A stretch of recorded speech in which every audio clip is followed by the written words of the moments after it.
हाय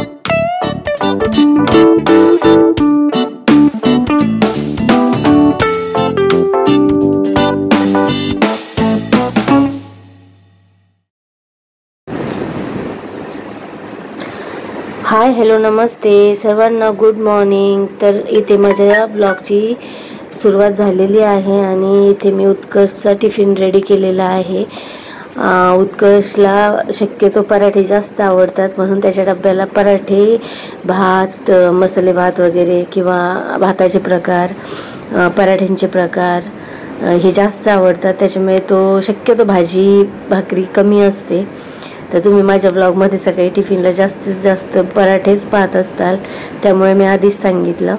तर उत्कर्ष भाजी खायचा कंटाळा करतो, म्हणून मी शक्यतो भाजी ही पराठ्यात थ्रू त्याला देत असते, म्हणजे तो खातो, त्याला कंटाळा येत नाही। तसं भाजी म्हटलं ना की मग एकतर भाजी आवडीची असेल तर मग नुसतीच भाजी खाईल, चपाती खाणार नाही, आणि चपाती भाजी आवडीची नसेल तर मग तो फक्त फ्रूट टिफिन संपवतो आणि भाजी संपवतच नाही। त्याच्यामुळे मग मी शक्यतो ना पराठे करते, जेणेकरून कोणत्याही प्रकारचा पराठा भाजी असेल ना तर ती पराठ्यातून देते। तर इथे उत्कर्षला खास म्हणजे रश्श्याच्या भाज्या आवडतात, आणि जे डब्याला आपण देऊ शकत नाही, डब्बा सांडण्याची शक्यता असते। तर इथे मी बनवलेला आहे काकडीचा पराठा। तर कोणी काकडीचा आजपर्यंत पराठा बनवला आहे का मला माहीत नाही, पण मी हे कुठे पाहिलं आहे असं मला वाटत नाही, पण मी स्वतःच असंच वेगवेगळे ट्राय करत असते पराठे। तर इथे माझा टिफिनही झाला आणि उत्कर्षही शाळेला गेलेला आहे, आणि पावसाचं वातावरण झालेलं आहे। इथे खूप छान असं पाणी पण इथे साचलेलं आहे, पाऊस एकदा येऊनच गेलेला आहे, आणि रिमझिम रिमझिम हा पाऊस चालूच आहे, आणि खूप छान वाटत आहे पाऊस पडल्यानंतर किंवा पाऊस पडत असताना खूप छान वाटतं। तर इथं माझा चहा वगैरे घेऊन झालेला आहे, आणि मला अजून म्हणजे आम्ही सकाळी लवकरच जेवत असतो। सकाळी जे काही नाश्ता करतो ना तेच जरा हेवी बनवत असतो, म्हणजे आमचं जेवण त्यातच होऊन जातं, आम्ही वेगळं असं सकाळसाठी काही बनवत नाही। आणि उत्कर्ष बाबा असतील ना तर सकाळी जे काय असतं ते हेवीच असतं, कारण ते एकदा जेवून गेले ना तर पुन्हा घरी येत नाही, आणि ते घरी कधी येतील याचा काही भरोसा नसतो, आणि ते डब्बाही घेऊन जात नाही। त्याच्यामुळे मग व्यवस्थित जेवण करूनच जातात घरून, म्हणजे जेव्हा परत येतील तेव्हा, किंवा बाहेर गेले अचानक तर मग त्यांचं खाणं पिणं बाहेरच होत असतं। तर इथे मी तुमचं स्वागत करत आहे, व्लॉगला सुरुवात करत आहे असं मी इथे बोलत आहे, पण इथे पावसाचा आवाज खूप चालू झाला होता आणि विजांचा कडकडाट पण होत होता। त्याच्यामुळे मग मी ना म्हटलं चला आवाजही येतोय तर मग व्हॉइस ओव्हर आपणच करावं, कारण की खूप बाहेरचा आवाज येत होता।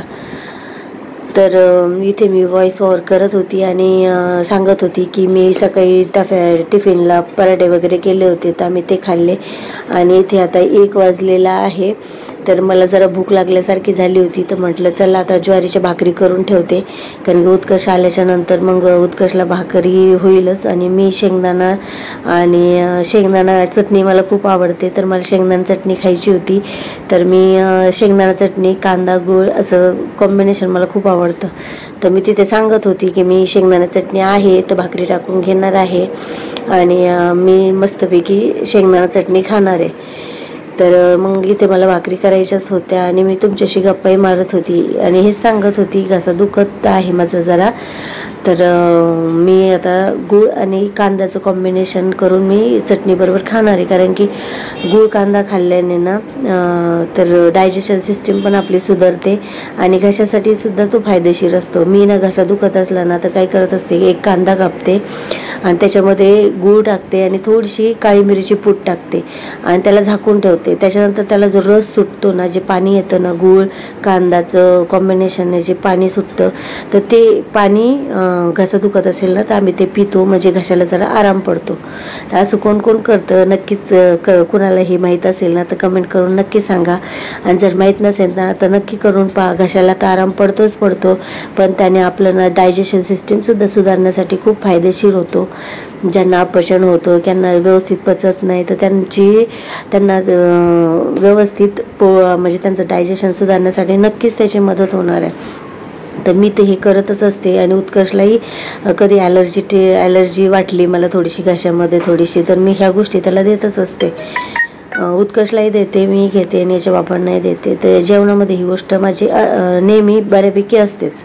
तर इथे मी आता 2 भाकरी करून घेणार आहे. 2च भाकरी करणार, अगदी मोठ्या करणार आहे. जशा आम्ही गावी करतो ना तशाच भाकरी करणार. कारण छोट्या भाकरी करत बसायला ना खूप कंटाळा येतो. मग अगदी छोट्या त्याच्यापेक्षा मस्तपैकी 2 भाकरी टाकल्या, दोघांना 2 होऊन जातात.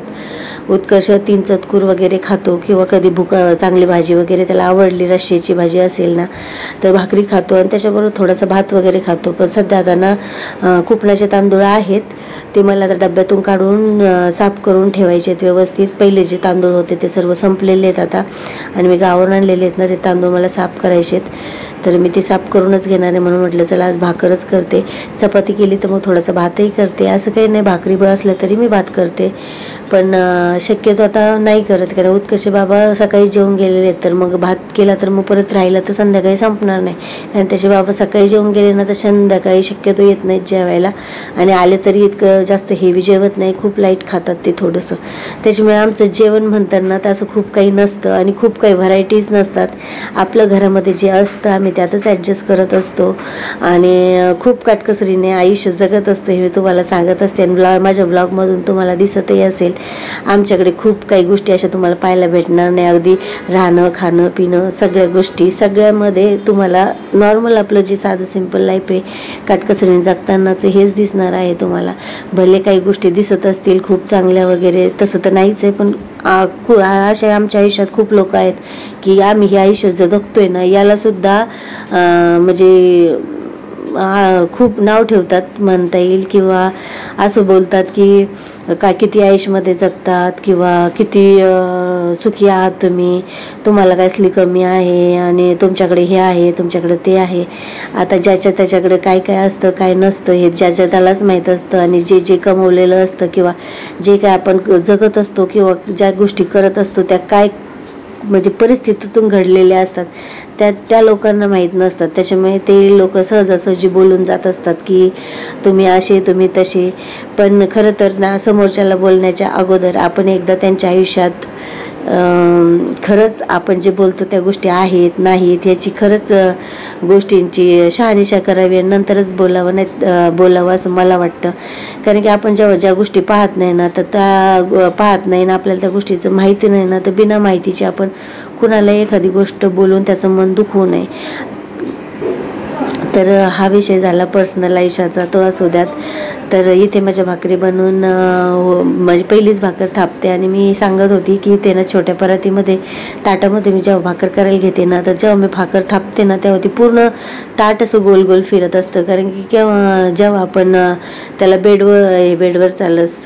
लादीवर ठेवतो ना तर मी थोडंसं नॅपकिन टाकलेलं आहे पण तरीसुद्धा ते ग्रीप पकडत नाही. आपण जेवढा प्रेशर देतो तेवढं ते ताटही फिरतं.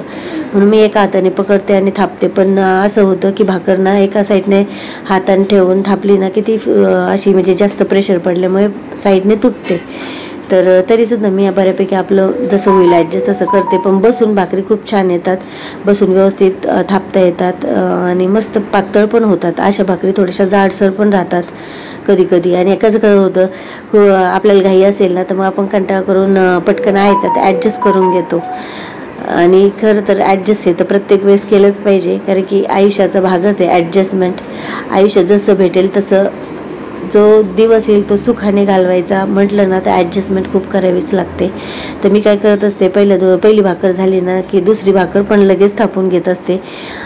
बारीक गॅस करते थोडासा, तोपर्यंत वरची भाकर बारीक गॅसवर पसते आणि दुसरी भाकर थापून घेतल्याच्या नंतर मी हात धुते. कारण मला ना ते खरखर जे वाटतं ना हाताला ते खरखर असलं ना की मला असं दातामध्ये असं शिळशिळल्यासारखं असं वेगळंच काहीतरी होतं.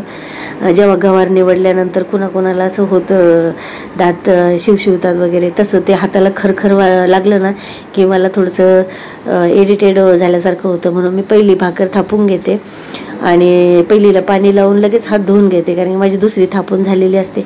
अगदी खूप जास्त जरी भाकरी करायच्या असतील ना तर मी 2 भाकरी झाल्या की लगेच हात धुते, 2 भाकरी झाल्या की हात धुते, हे माझं चालूच असतं. गवार निवडताना मला हाच प्रॉब्लेम होतो, म्हणून मी काय करत असते, गवार निवडताना पण सीझरने गवार निवडते. कोणाकोणाला आवडणार नाही, कोणाला थोडंसं वेगळं वाटेल, पण ही गोष्ट मला ना अगदी लहानपणापासून, आता भाकरी तर मी आत्तापासून करते, पण गवार निवडताना मला पहिल्यापासून असं होतं. आणि गावी असताना गवार शक्यतो मी निवडायची नाही ना. आता गावावरून मला आईने गवार जरी पाठवून दिली तरी आई मला निवडून पाठवून देते गवार. आणि ह्यावेळेस नव्हती पाठवली निवडून, कारण की ह्यावेळेस आम्ही अचानक आलो ना, तर मग आईने रात्रीच्या वेळेस सायंकाळी तोडून घेतल्या होत्या गवारी आणि मग त्या भरून दिल्या होत्या, कारण की ती खूप जास्त गवार होती, त्याच्यामुळे ती निवडता नाही आली. तर मग इथं आल्यानंतर तुम्ही व्हिडिओमध्ये पाहिलंच असेल, उत्कर्ष मला गवार निवडण्यासाठी मदत करत होता. तर त्याचं कारण हेच होतं की गवार निवडताना मला ना तो असा प्रॉब्लेम होतो, तर त्यासाठी. तर इथे माझी पहिली भाकर झालेली आहे ना, तर मी त्याला पाणी लावते. आणि हा माझा जो लोखंडी तवा आहे ना, तो मी ऑनलाईनच घेतलेला आहे, कर्नाटक साईटवरून मागवलेला आहे. कढाई पण मी तिकडूनच मागवल्या होत्या, कढाई माझ्या छान आहेत. पण हे जो तवा आहे ना, याच्यावरून आता हल्ली जास्त भाकरी जळायला लागल्यात, कारण की थोडंसं मला वाटतं खालून पातळ होत चाललेलं आहे जरा, त्याच्यामुळे. तर मग तवाला सारखं असं फिरवावं लागतं, तेव्हा ती भाकर पचते. म्हणतात लोखंडाच्या तव्यावर भाकरी वगैरे केलेलं खूप चांगलं असतं, माझ्याकडे पण आहे, पण असं जळण्याचा प्रकार होतो ना, त्याच्यामुळे मी शक्यतो हा तवा वापरायचं टाळते आणि ॲल्युमिनियमचा वापरते. आणि ॲल्युमिनियमचा तवानं चपाती खूप स्वच्छ असा घासला ना, तर काय होतं, चपाती ही ना पहिली टाकली की नेहमी चिटकते. म्हणून मी ॲल्युमिनियमचा तवा ना खूप असा स्वच्छ असा घासत नाही, म्हणजे तो त्याच्यावर जे काळसरपणा आहे ना तो ठेवत असते, जेणेकरून चपाती जेव्हा टाकतो ना आपण, ती तव्याला चिटकत नाही आणि व्यवस्थित फुगते पण आणि भाजते पण. तर मी असं करत असते की ॲल्युमिनियमचा तवा खूप असा स्क्रबने व्यवस्थित व्हाईट होईपर्यंत मी घासत नाही. तर हे मी जाणून बुजूनच ठेवत असते तव्याला तसं. आणि लोखंडी तवा असे माझे दोनच तवे आहेत, आणि एक मातीचा तवा पण होता, पण असंच यूज करून मला वाटतं गॅसची फ्लेम जास्त राहिल्यामुळे तो जास्त तापला आणि तडकला आणि तो फुटला. तशी माझ्याकडे मातीची भांडी पण आहेत, कढाई आहे, परत बिर्याणीचं भांडं आहे, बाउल्स आहेत असं म्हणजे दही वगैरे लावायला. पण आता मी जास्त वापरत नाही, खूप दिवस झाले वापरायचं बंद केलं मी त्याला. असं म्हणजे मला वाटतं मागच्या पावसाळ्याच्या वेळेस मी व्यवस्थित सुकून वगैरे त्यांना ठेवलं होतं, आणि ह्या तर उन्हाळ्यात आणि थंडीच्या म्हणजे ह्या पूर्ण वर्षी मी त्याला काढलंच नाही. आणि आता तर काही पावसाळा आलेला आहे, त्याच्यामुळे ते वापरू शकत नाही. पावसाळ्यात शक्यतो त्यांना बुरशी लागते, म्हणून शक्यतो आपण ती भांडी वापरतच नाही. तर इथे माझी भाकर पाहू शकतात, त्या तव्यावर जरा जास्तच करपलेली आहे आणि व्यवस्थित साईडने भाजली नव्हती, ते एक साईडला कोपराही तुटलेला आहे. पण मी शक्यतो प्रयत्न करत असते असा की त्याच्यावर जेवण बनवण्याचा, कारण की हेल्दी असतं. तर बेल वाजली होती, त्याच्यामुळे मी तिकडे गेली ना, त्याच्यामुळे मध्येच स्टॉप झालं होतं, ते इथून मी परत कंटिन्यू करते. तर तेच सांगत होती, लोखंडी तव्यावर केलेलं जेवण हे हेल्दीच असतं. मग असो भाज्या असो, चपात्या असो, भाकरी असो, हे सर्वांनाच माहिती आहे, मी वेगळं काही सांगत नाही आहे, पण मी आपलं शेअर केलं. तर इथे मी पहिली भाकर भाजून घेतलेली ना, अगदी माझं ताटही तयार करून ठेवलेलं आहे. आणि माझ्या घरात शेंगदाणे चटणी ही होतच असते.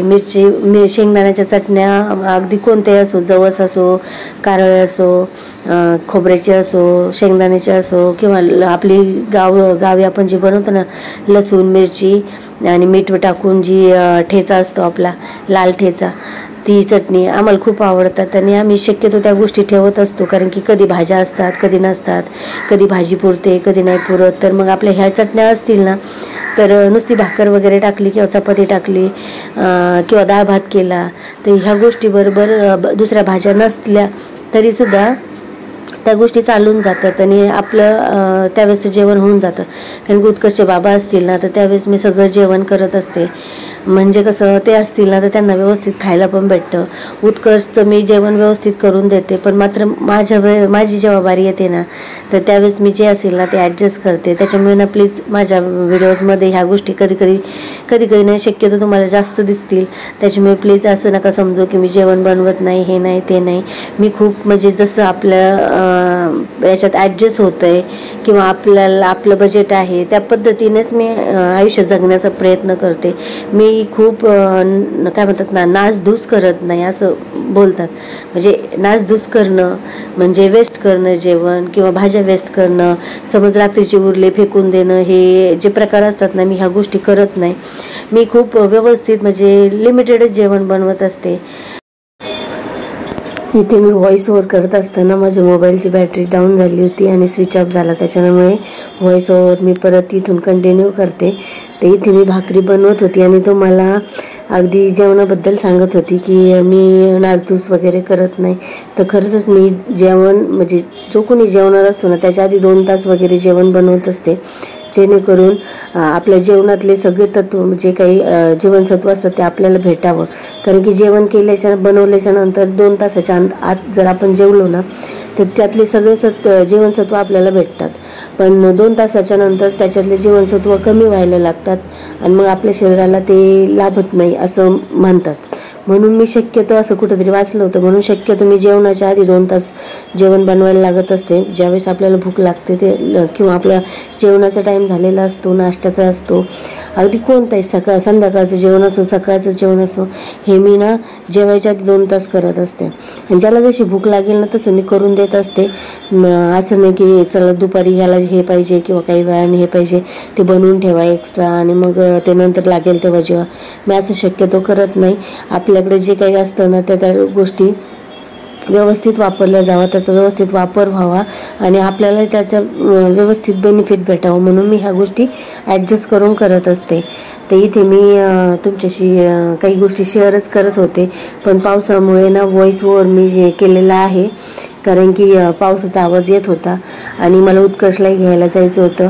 त्याच्यासाठी मी पटपट आवरत होती. म्हटलं चला पाऊस बंद झाल्याच्या नंतर व्हिडिओ कंटिन्यू करेल, पण नंतर म्हटलं नको, पाऊस बंद होईल न होईल त्याच्यापेक्षा आपण आत्ता ना इथे व्हिडिओमध्ये व्हॉइस ओव्हर करून व्हिडिओ कंटिन्यू करून टाकावं. तर इथे माझं जेवण वगैरे मी केलं. 1-1:30च्या दरम्यान मी जे होतं ते संपवलेलं आहे. आल्यानंतर उत्कर्षसाठी मी भाजी बनवणार आहे. ती आल्यानंतर मी ताजी बनवून त्याला लगेच देते. जसं लागेल तसं मी जेवण कंटिन्यू बनवतच असते. मी एकदम बनवून ठेवत नाही. मग अगदी त्याच्या बाबांचं असो कोणाचंही असो तर ते फ्रेश बनवून देते. आणि इथे मी आता उत्कर्षला घ्यायला चाललेली आहे. आणि जर मी आत्तापर्यंत मला आजच्या व्हिडिओमध्ये जे शेअर केलं ते आवडलं असेल तर तुम्ही व्हिडिओच्या शेवटी व्हिडिओ पाहून आवडली असेल तर एक लाईक करायला विसरू नका. तुम्ही लाईक केलं तरच ती व्हिडिओ पुढे इतरांपर्यंत पोहोचते. आणि आता मी इथं थोड्या वेळात पोहोचणारच आहे उत्कर्षला घ्यायला. तर माझी व्हिडिओ आवडली असेल तर लाईक शेअर सबस्क्राईब करायलाही विसरू नका. तर भेटूया आपण आपल्या नवीन व्हिडिओमध्ये. तोपर्यंतसाठी बाय बाय.